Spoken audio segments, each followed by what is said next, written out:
ஆண்டவராகிய இயேசு கிறிஸ்துவின் ஈடு இணையற்ற நாமத்திலே உங்கள் அனைவரையும் அன்போடு வாழ்த்தி வரவேற்கிறேன். சமாதானத்தின் தேவன் உங்கள் அனைவருக்கும் சமாதானத்தை அருளுவாராக. உலகத்தில் எந்த பாகத்தில் இருந்து திருப்புமுனை நிகழ்ச்சியை நீங்கள் பார்த்து கொண்டிருந்தாலும் கேட்டுக்கொண்டிருந்தாலும் உன்னதங்களின் தேவன் இந்த நாளிலே உங்கள் மீது மனதுருகி உங்களை பாதுகாப்பாராக. திருப்புமுனை நிகழ்ச்சியானது ஒவ்வொரு வாரமும் ஒவ்வொரு நபர்களையும், ஒரு சில வாரங்களில் ஒரே நபர் அநேக வாரங்கள் தொடர்ந்து ஆண்டவர் அவர்கள் வாழ்விலே எவ்வளவு நல்லவராயிருந்தார், வல்லவராயிருந்தார், அவர்கள் வாழ்விலே என்ன அதிசயங்கள் நடந்தது, என்ன துன்பங்கள் நடந்தது, கடந்து வந்த பாதையிலும் நடந்து வந்த பாதையிலும் அந்த தேவன் எவ்வளவு பிரமிக்கத்தக்க காரியத்தை செய்தார் என்ற சாட்சியின் நிகழ்வே திருப்புமுனை நிகழ்ச்சியாக இருக்கிறது. போதகர் செல்வின் மோசஸ் அவர்கள் வாழ்விலே 12 வாரங்கள் ஒவ்வொரு சாட்சியும் உயிருள்ள சாட்சிகள். தேவனை சார்ந்திருந்தால் மாத்திரமே வாழ்க்கையை மாற்ற முடியும். அந்த இயேசப்பாவை உறுதியாய் பிடித்து கொள்ள வேண்டும் என்று உங்கள் வாழ்விலே, உங்கள் மனதிலே நீங்கள் உறுதியாய் இருக்கும்போது நிச்சயமாய் தேவன் பெரிய காரியத்தை செய்வார். இந்த சமயத்தில் என்னோடு கூட இந்த நிகழ்ச்சிக்கு வரும்படியாய் உங்களை அன்போடு கேட்டுக்கொள்கிறேன். ஐயா, இந்த நாளில் 12 வாரங்கள் எவ்வளவு அற்புதமான சாட்சிகள். இது ஒரு கதையல்ல, இது வாழ்வில் நடந்த ஒரு பெரிய போராட்டம். நீங்கள் அந்த நேரத்தில் எவ்வளோ கஷ்டப்பட்டிருப்பீங்க. இப்போ ஸ்கூலில் எனக்கு பொதுவாக தெரியும். இப்போ நீங்கள் போய் ஒருத்தர்கிட்ட ரெக்கமெண்டேஷன் கொடுத்தீங்கன்னா உடனே அவங்க 2 பேர்கிட்ட சொல்லுவாங்க. அவங்க 2 பேர்கிட்ட நம்மளை பற்றி தவறுதலாக பேசுவாங்க. இவர் இப்படி தான் எல்லாரையும் கூட்டிகிட்டு வந்துடுவார், அவங்க நமக்கு பெரிய ஓத்திரம் கொடுத்துக்கிட்டு இருக்காங்க, தொந்தரவு கொடுத்துக்கிட்டு இருக்காங்க. ஆனால் இவையெல்லாம் கடந்து இவ்விதமாய் ஒரு ஆத்துமா ரட்சிக்கப்படும் போது நமக்கு ஒரு ஆனந்த கண்ணீர் வரக்கூடிய ஒரு பெரிய பாக்கியத்தை கண்டிப்பாக அதுதான். ஆனால் எல்லாரும் நம்மளை திட்டுவாங்க, ஒருவேளை அவங்களே புரிஞ்சுக்கிட மாட்டாங்க. ஆனாலும் ஆண்டவர் நிச்சயமாக ஒரு பெரிய காரியத்தை செய்திருக்கிறார். இந்த நாளில் நீங்கள் என்ன வசனம் சொல்ல போகிறீங்க? நீங்கள் சொன்னது 100க்கு 100 உண்மை. இந்த வசனத்தை பார்ப்போம். நமக்கு சங்கீதம் 34 இதில் ஒரு வசனம் இருக்குது. அவர்கள் அவரை நோக்கி பார்த்து பிரகாசம் அடைந்தார்கள், அவர்கள் முகங்கள் வெட்கப்படவில்லை. இந்த ஏழை கூப்பிட்டான், கர்த்தர் கேட்டு அவனை அவன் இடுக்கண்களுக்கெல்லாம் நீங்களாக்கி ரட்சித்தார். ஆமென் அப்படின்னு ஒரு வசனம் இருக்குது. இது எவ்வளவு மெய் என்பது இப்போ நீங்கள் ஆரம்பித்து இந்த நேரத்தில் நீங்கள் சொன்ன அந்த வார்த்தைகளில் அதனுடைய ஆழத்தை என்னால் பார்க்க முடியுது. நமது வாழ்க்கையில் நீங்கள் சொன்ன மாதிரி செய்வதை குறை சொல்வதற்கு ஒரு பெரிய கூட்டமே இருக்கும். ஒரு பெரிய கூட்டம் இருக்கும் இல்லையா? அவங்க என்ன இப்படி என்ன இது அப்படின்னு சொல்கிறதுக்கு நிறைய பேர் இருப்பாங்க. அதெல்லாம் கடந்து வந்தேன். என் காது கேட்க சொன்னது உண்டு, வேறு எங்கேயாவது பேசுகிறது கேட்டு சொன்னவங்க உண்டு. நான் அதை பொருட்படுத்தவில்லை. என்னுடைய மனதின் ஆழத்தில் என் ஆண்டவர் எனக்கு கொடுத்திருக்கிற பணி, நான் அதை லெகுவாக சாதாரணமாக எடுத்து விட்டு போய்விட முடியாது. என்னுடைய உயிர் மூச்சு அது என்று சொல்லி தான் இந்த வேலைகளை செய்து. இந்த ஒரு மாணவனை பற்றி நான் சொல்லி கொண்டிருந்தேன். அவன் அந்த மாதிரி ஒரு சூழ்நிலையில் என்கிட்ட அப்படி ஒரு கேள்வியை கேட்டான் பாருங்க. ஏன் அழுகிறீங்க? நான் அழக்கூடாதுன்னு நீங்கள் தானே சொல்லி கொடுத்தீங்க. ஏசப்பாவை நம்புகிற பிள்ளைங்க அழக்கூடாதுன்னு எனக்கு பாடம் சொல்லி கொடுத்தீங்களே, நீங்கள் ஏன் அழுகிறீங்க? கண்ணீரை தொடங்க அப்படின்னு என்கிட்ட சொல்கிறான். கண்ணீரை தொடங்க. நான் சொல்கிறேன், அவன் அப்படி சொல்ல எனக்கு கூட கொஞ்சம் தான் அழுக வருது இல்லையா? அப்போ நான் சொல்கிறேன், சரி பரவாயில்லடா என்ன அப்படின்னா, அவன் சொன்னான், என்கிட்ட தெளிவாக சொல்கிறான், வேறு யாரையும் பார்க்குறதுக்கு நான் ஆசைப்படலை, உங்களை பார்க்குறதுக்கு நான் ஆசைப்பட்டேன். தேங்க்ஸ், நீங்கள் வந்ததுக்கு ரொம்ப தேங்க்ஸ். நான் பிழைக்க மாட்டேன். அந்த பையனுடைய வார்த்தைகளை கவனிங்க. நான் பிழைக்க மாட்டேன், ஆனால் நான் வருத்தப்படலை, அது உங்களுக்கு தெரியணும். பயங்கர வேதனையில் இருக்கேன், பயங்கர வலியில் இருக்கிறேன், ஆனால் எனக்கு அது பெருசாக தெரியல. ஏன்னா நீங்கள் எங்கே போய் நான் சேரணுமோ அங்கே நீ சேர்த்துட்டீங்க. அதனால் நான் நிம்மதியாக போகிறேன்.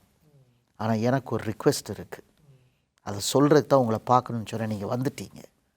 ஒன்று நான் அப்படியே அதை கண்ணீரெல்லாம் அடக்கிக்கிட்டு, என்னடா அப்படின்னு கேட்குறான்.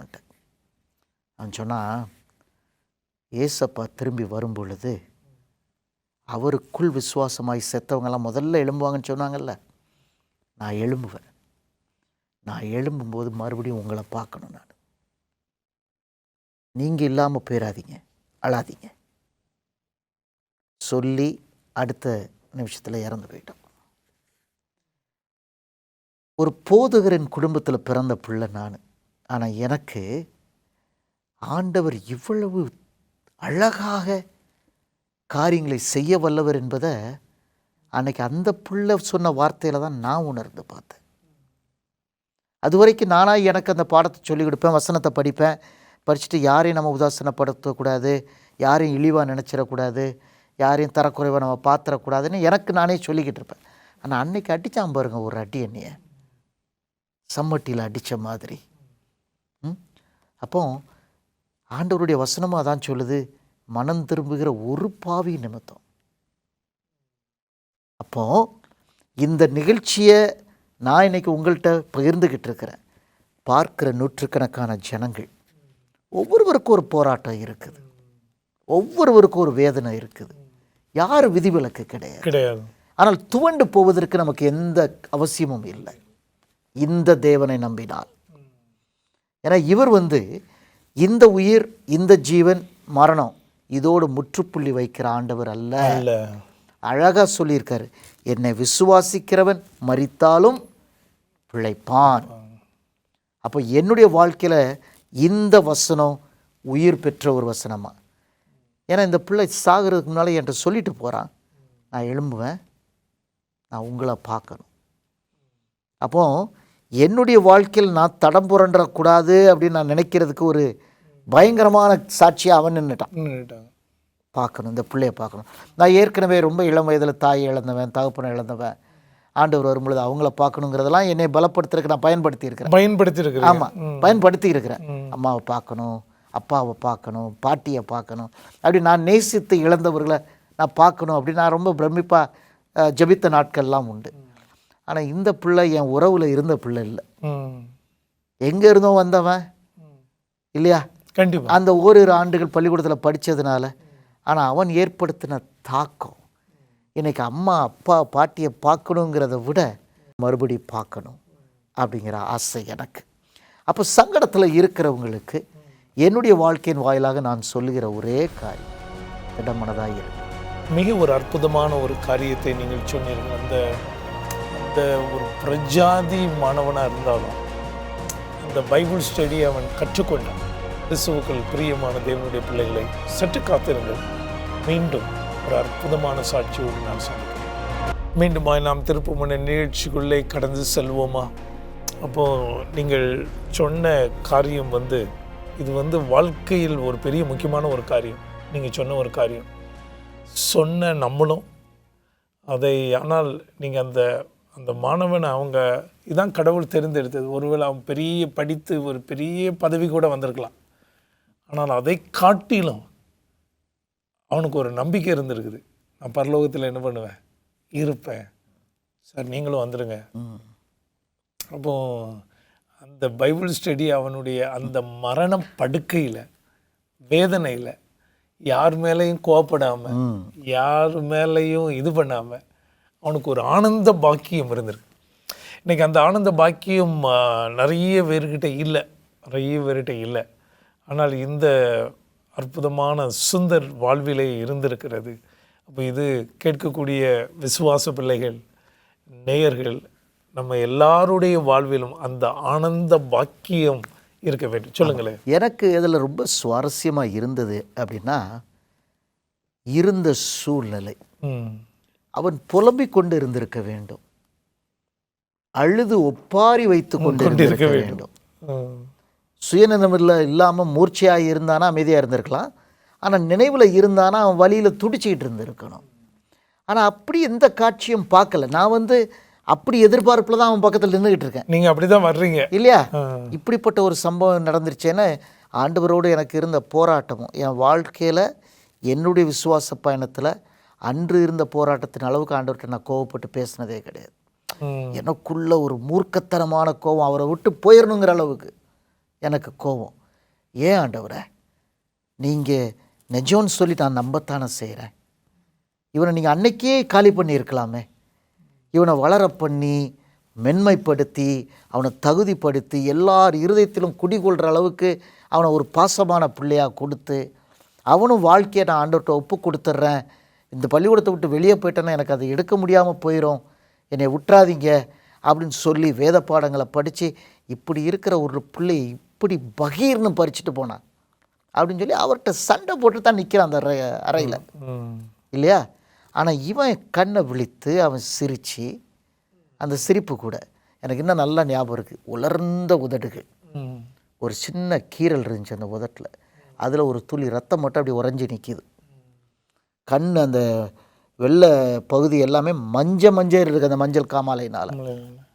அப்படி வெளிரி போய் இருந்த ஒரு பிள்ளை அந்த இடத்துல அந்த சிரிப்பு, அதான் நான் சொன்னேன் அந்த சிரிப்பு, அதை எப்படி நான் விவரிக்கிறதுன்னு எனக்கு தெரியல, வார்த்தைகள் இல்லை.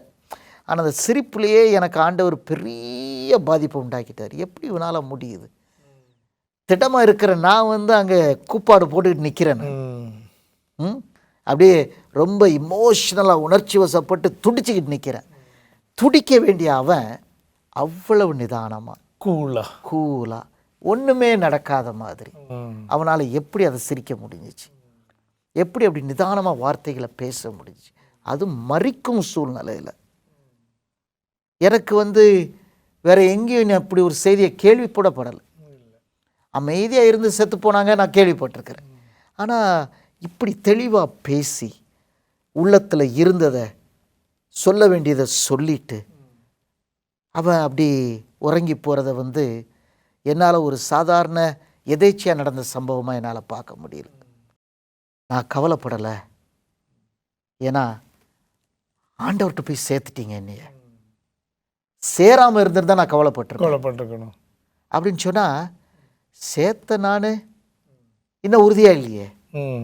அதுதான் பாயிண்ட். நான் சேர்த்த அவன் இவ்வளவு ஸ்ட்ராங்காக இருக்கிறானே.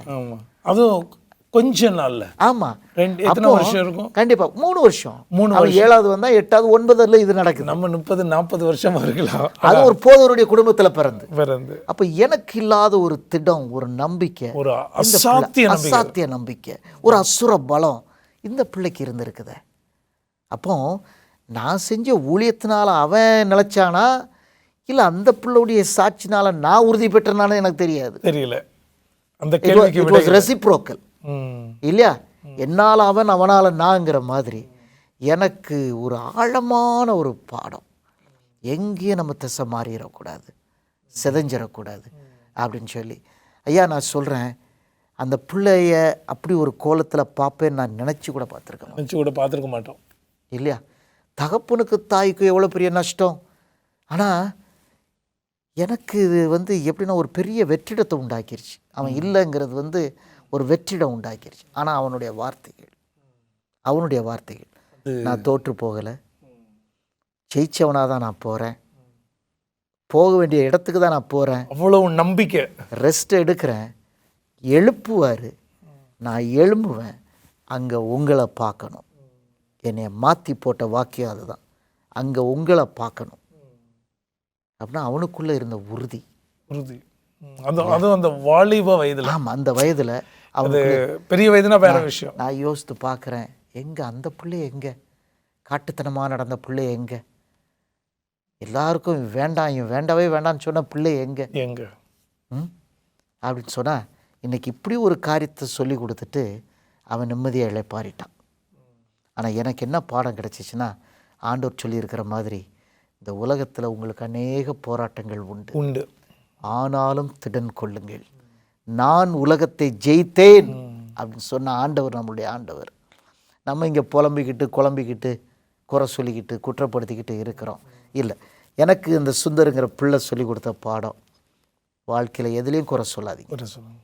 ஆண்டவர் ஞானமாக அவருக்கு தகுதியானதை கொடுத்துருக்கிறாரு. சந்தோஷமாக இருங்க, நிம்மதியாக இருங்க, அவருக்கு பயந்து இருங்க. சீக்கிரமாக வர்றாரு, வரும்பொழுது நம்மளை கூட்டி சேர்ப்பார். செத்து இருக்கிறோம் உயிரோடு இருக்கிறோங்கிற பிரச்சனை கிடையாது அவருக்கு. செத்து இருந்தாலும் எழுப்பி கூட்டு போயிடுவார். அப்போ அதுக்கு தகுதியாக இருக்கிறோமான்னு நம்ம யோசித்து பார்க்கணும். அதுவும் நீங்கள் சொன்ன ஒரு முக்கியமான ஒரு காரியம் என்னவென்றால், இந்த பைபிளில் நிறைய இன்சிடெண்ட் இருக்குது, நிறைய காரியங்கள் இருக்குது. எலன் ஜி ஒயிட் அம்மா காலத்தில் கூட இப்படி நடந்திருக்கு. சிலவங்களை ஆண்டவர் அந்த குறிப்பிட்ட நாளுக்குள்ளேயே எடுத்துருவாங்க. ஏன்னா அதுக்கு என்னன்னா அவங்க வர்ற காலத்தில் ரொம்ப மாற்றங்கள் வரலாமா. அப்போது உங்களை ரட்சிக்கிறதுக்காக அந்த சுந்தர் அன்னைக்கு அந்த ஒரு வார்த்தை. இப்போ இன்னைக்கு இந்த ஒரு பிரஜாதி மாணவன் நம்முடைய லைஃப்பில் இந்த ஒரு வார்த்தை சொல்லிட்டேன். அப்போ நான் அவரை எப்படியாவது பார்க்கணும், கண்டிப்பாக நான் பரலோகத்தில் பார்க்கணும். அப்போ நம்ம வந்து வாழ்க்கையை ரொம்ப கேர்ஃபுல்லாக, இப்போது நம்ம அப்பா சொல்லியிருந்தாங்க, அம்மா சொல்லியிருந்தாங்க, சர்ச்சில் சொல்லியிருந்தா வேற. ஆனால் இதை சொன்னது ஒரு பிரஜாதி மனிதர் ஒருத்தர். அப்போ சொல்லும்போது நம்முடைய வாழ்க்கையை அது மாற்றக்கூடியதாக இருக்கிறது. அப்போ நிச்சயமாக தேவன் இது ஒரு சாதாரண நிகழ்வு அல்ல. ஒரு மாணவன் 3 வருஷத்துக்குள்ள ஒரு அற்புதமான பாடத்தையும் வாக்கியமான நம்பிக்கையும் சொல்லி கொடுத்து விட்டான். கிறிஸ்துவுக்குள் பிரியமான தேவனுடைய பிள்ளைகளை, இயேசு சீக்கிரம் வரப்போகிறார். சற்று காத்திருங்கள். மீண்டும் உங்களை சந்திக்கிறேன். மீண்டுமாய் நாம் திருப்புமுனை நிகழ்ச்சிக்குள்ளே கடந்து செல்கிறோம். என்னோடு கூட ஜெபத்தோடு நீங்கள் வருகிறீர்களா? தேவன் நிச்சயமாக உங்கள் வாழ்வில் ஒரு அற்புதமான வாக்கியத்தையும் சத்தியத்தையும் ஒரு அற்புதமான நிகழ்வை உங்களுக்கு சொல்ல விரும்புகிறார். அப்போது ஐயா, நீங்கள் சொன்னது என்னையுமே அது ஒரு கேள்வி. ஒரு மனிதனுடைய வாழ்வில் அவங்க அப்பா சொன்னது, ஆனால் எவ்வளோ ஒரு உறுதி. இன்றைக்கி நமக்கு ஒரு சின்ன காரியம் நடந்துட்டுனா கடவுள் எங்கே போயிட்டாரு, எங்கே போயிட்டாரு. ஒரு வீட்டில் சண்டை வந்துடும் கணவன் மனைவிக்கு, உடனே உலகமே முடிஞ்சு போயிட்ட மாதிரி ஒரு இது வந்துடும். கண்டிப்பாக. ஆனால் இந்த மரண படுக்கையில் எவ்வளவு தைரியமாக சொல்லியிருக்காங்கன்னா, நம் அனைவருடைய வாழ்விலும் இது சிந்திக்க வைக்க வேண்டிய ஒரு காலம். சொல்லுங்களேன். இப்போ பொதுவாக மனிதனுடைய உள்ளத்தில் இருக்கக்கூடிய மகா பெரிய பயங்கரமான பயம் என்னென்னா சாவு, மரணம். இன்றைக்கி பெரிய பெரிய கொடூரவான்கள் கூட சாகடிக்கப்படுகிற நிலையில் துடிச்சு என்னை விட்டுருங்க, நான் இனிமேல் செய்ய மாட்டேன்னு ஒப்புதல் வாக்குமூலம் கொடுக்குற செய்தியெல்லாம் நமக்கு வரும். இந்த போலீஸ் கதைகள், கிரிமினல் கதைகள்லாம் படிக்கும் பொழுது, இல்லை செய்தியில் பார்க்கும் பொழுது, கொடுக்கப்படுற அந்த கொடூரமான சிகிச்சையில் செத்து போயிடுவோமோ, ஏன்னா சாவு பயப்படலை, துணிஞ்சிட்டான் அப்படின்னு சொன்னால் அவன் நல்லவனோ கெட்டவனோ எதை வேணாலும் செய்வாங்கிறது தான் நிஜம். இப்போ ஒரு அக்கிரமக்காரனாக இருந்தால் அவன் எத்தனை கொலையும் செய்கிறதுக்கு ரெடியாக இருப்பான், அவனை சுட்டு கூட சாகிறதுக்கு அவன் ரெடியாக இருப்பான். இது அக்கிரமம். ஆனால் அதே போல் ஒரு வைராக்கியத்திற்காக, ஒரு தேசத்திற்காக, ஒரு குடும்பத்திற்காக, இல்லை இன்றைக்கி நான் விசுவாசிக்கிற இந்த சத்தியத்திற்காக உயிர் ஒரு பெரிய பிரச்சனை இல்லைன்னு நினைக்கிறவங்களுக்கு சாவு ஒரு அச்சுறுத்தல் கிடையாது. அந்த பாடத்தை இந்த பிள்ளை எனக்கு கற்றுக் கொடுத்தான். இன்றைக்கி மரணத்தை சந்திக்கிறதுக்கு நான் ரெடியாக இருந்தாலும் எனக்குள்ளே அந்த ஒரு துணிவு வந்திருக்குது. இன்றைக்கி பயப்பட வேண்டிய அவசியம் இல்லை. என்ன செஞ்சிருவாங்க, ஏது செஞ்சிருவாங்க, எனக்கு இப்படி நடந்துருமோ அப்படி நடந்துருமோ அப்படிங்கிற அச்சுறுத்தல் எனக்குள்ளே இல்லை. இல்லையா? அம்மா அப்பா பாட்டி சோமில்லாமல் இருந்து இறந்தாங்கன்னு சொன்னேன். எனக்கு ஒரு மூத்த சகோதரர், அண்ணனும் எனக்கு அடுத்த தாப்பனுடைய ஸ்தானத்திலிருந்து என்னை கவனித்து வந்தவர்கள், நான் படிப்பதற்கு எனக்கு உதவி செய்தவர்கள், என்னை திருமணமாக்கி என்னை குடும்பத்தில் அமர்த்தியவர்கள் அண்ணனும் அண்ணியும் தான். அவங்க வாழ்க்கை அந்த சாட்சியோடு தான் நான் முடிக்க விரும்புகிறேன். அண்ணி ஒரு சிறுநீரக நோயாளி, சரியாக கணக்கு தெரில, ஆனால் 35க்கு மேலே இருக்கும் அறுவை சிகிச்சை. இது ஒரு அறுவை சிகிச்சைக்கே தாங்க முடியாது. இது எல்லாமே மேஜர் அறுவை சிகிச்சைகள். 35 குறையாமல், 5க்கு குறையாமல். அவங்க வயசு எத்தனை வயசுக்குள்ள அது நடந்தது? ஒரு 45-50 வயதுக்குள்ளாக. 50 வயசுக்குள்ள. அப்போ ஒரு 30 வருஷத்துக்குள்ள பாடியே ஒரு 35 தடவை கட் பண்ணி தான் சொல்ல வரேன் நான். அது முறைக்கு அண்ணி, ஆனால் என்னுடைய தாய் ஸ்தானத்திலேருந்து என்னை பார்த்து வளர்த்தவங்க. என்னை விட வயதில் 1 வயசுக்கு தான் மூத்தவங்க. ஆனால் அவங்களுக்கு நடந்த காரியங்கள்லாம் பார்த்து குடும்பத்தில் நாங்கள் குழம்பி பதுங்கி வேதனையில் உட்கார்ந்துருக்கும் பொழுது அவங்க ஒரு நாள் என்கிட்ட அதை காட்டாங்க. அவங்களுடைய சரீரத்தை பார்த்தீங்கன்னா இந்த தார் ரோடு மாதிரி இருக்கும். அது எந்த நிலைக்கு வந்துருச்சுன்னா, இனி சிகிச்சைகள் செய்வதற்கு டாக்டர் கத்தி வைக்க முடியாது, வெட்டினதாக தான் இருக்கும், தைக்க முடியாது, அது வைக்க முடியாது. அந்த லெவலுக்கு ஒரு ரப்பர் மாதிரி தோல் அப்படி எல்லாம் மக்கி போய் முன்னாடி பின்னாடி எல்லாம் அந்த அந்த அப்டமன் ஏரியா முழுசும் அந்த மாதிரி.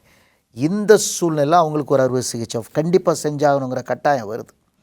அது என் சாட்சியில் கண்டிப்பாக நான் இன்க்ளூட் பண்ணணும். அந்த அறுவை சிகிச்சை செய்த பிறகு க்ளோஸ் பண்ண முடியல.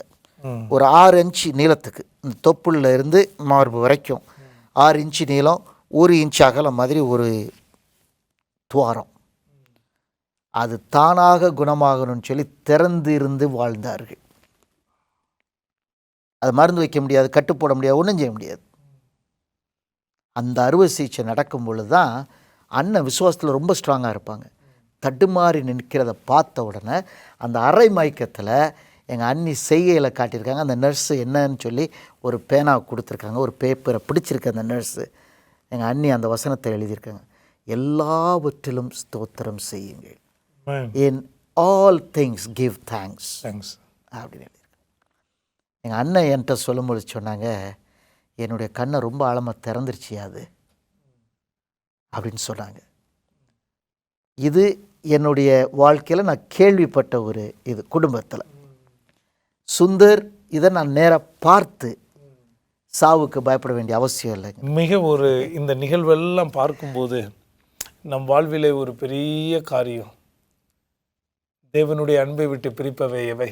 ஒன்றுமில்லை. வியாதியோ பசியோ பட்டயமோ, இவைகள் எல்லாவற்றிலும் அன்பு கூறுகிற கர்த்தராய் இயேசு கிறிஸ்துவினால் மாத்திரமே முற்றிலும் ஜெயம் கொள்ள முடியும். ஆண்டவர் உங்கள் வாழ்க்கையிலும், உங்கள் அண்ணன் அண்ணி, இன்னும் சுந்தர் மாதிரி எல்லாருடைய வாழ்விலும், இந்த செய்தியை கேட்டுக்கொண்டிருக்கூடிய எல்லாருடைய வாழ்விலும் ஜெயம் கொள்வதற்கு இயேசு கிறிஸ்துவனுடைய அன்பு மாத்திரமே. ஆண்டவர் நிச்சயமாக இந்த நிகழ்ச்சியிலே ஆண்டவர் உங்களையும் உங்கள் குடும்பத்தையும் ஆசீர்வதிக்கிட்டு நம்ம ஜெபிக்க போகிறோம். எல்லோரும் கண்களை மூடி நாம் ஜெபிப்போம். அன்புள்ள ஆண்டவரே, என்ன சொல்லி உம்மை துதிப்பதையா? நாங்கள் சுவாசிப்பது உம்முடைய கிருபை தானே அப்பா. உம்முடைய கிருபை இல்லாமல் இருந்திருக்கும் என்றால் என்றோ நாங்கள் மடிந்து நாசமாகி போயிருப்போம். இன்னமும் ஜீவனோடு வைத்திருக்கிறீர் என்றால் உமக்கென்று ஒரு உன்னதமான நோக்கம் இருக்கத்தான் செய்கிறதப்பா. என்னோடு ஜெபத்தில் கலந்திருக்கிற பிள்ளைகள் ஒவ்வொருவருக்கும் அதை நீர் உணர்த்தி அருள வேண்டும் என்று ஜெபிக்கிறேன். என்ன கஷ்டம் இருந்தாலும், என்ன அசௌரியத்தில் வாழ்ந்து கொண்டிருந்தாலும், என்ன இடுக்கண் வழியாக போய் கொண்டிருந்தாலும், ஆண்டவர் ஒரு நோக்கத்திற்காக அதை அனுமதித்திருக்கிறார் என்பதை பிள்ளைகள் அறிந்து கொள்ள வேண்டும் சுவாமி. இந்த பாடு, வேதனை, மரணம் எங்களுக்கு வந்திருக்கின்ற அச்சுறுத்தல்கள் பாவத்தினால, ஆனால் அவைகளை கண்டு நாங்கள் கலங்க வேண்டிய அவசியம் அல்ல. என் ஆண்டவராகிய இயேசுவை அறிந்து, அவரை உணர்ந்து, அவரை நேசித்து, அவரை முழுமையாக விசுவாசிக்கிற பிள்ளைகளுக்கு அனைத்தும் நன்மைக்கு ஏதுவாக மாத்திரமே நடைபெறும் என்பது இந்த சாட்சிகளின் வாயிலாக வெளிப்படுகிறது.